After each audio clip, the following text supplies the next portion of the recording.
Hello everybody, welcome back to 40 Days with Dietrich, our journey through the season of Lent.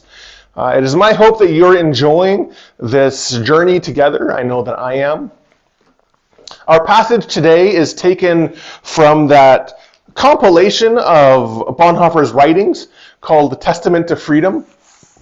The title given to this passage is Impractical Jesus. Bonhoeffer writes, "How then can the precept of Jesus be justified in the light of experience? It is obvious that weakness and defenselessness only invite aggression. Is then the demand of Jesus nothing but an impractical ideal? Does he refuse to face up to realities, or shall we say, to the sin of the world? There may, of course, be a legitimate place for such an ideal in the life of the Christian community. But in the outside world, such an ideal appears to wear the blinkers of perfectionism and to take no account of sin. Living as we do in a world of sin and evil, we can have no truck with anything as impractical as that. Jesus, however, tells us that it is just because we live in the world, and just because the world is evil, that the precept of non-resistance must be put into practice." So that last sentence then gives us the indication of what Bonhoeffer is talking about in this passage.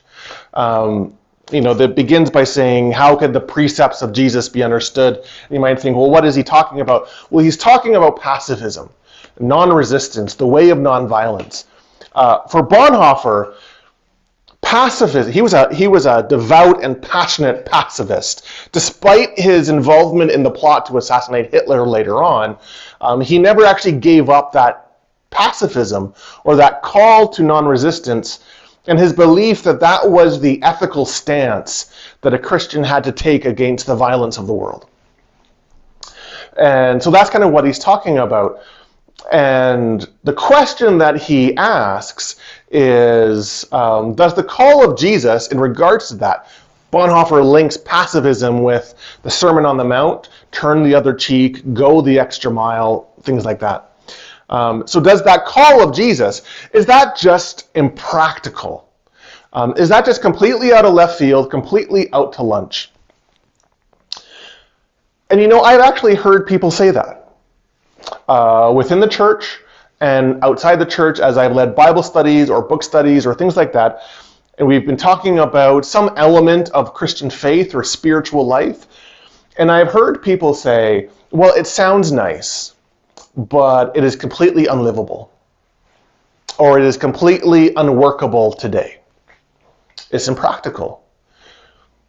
And so this is the question that Bonhoeffer is wrestling with. Is the words of Jesus, or the words of Jesus, just so completely non-conducive to the way this world works? Because he says, hey, listen, it's obvious, isn't it, that weakness and defenselessness, like not responding to the evil with evil, not responding to aggression with aggression, well, that clearly just invites aggression. So is the demand of Jesus nothing but this fanciful wish, this impractical ideal, which might sound nice in the Christian community when everybody thinks the same way or is, politely gracious with one another.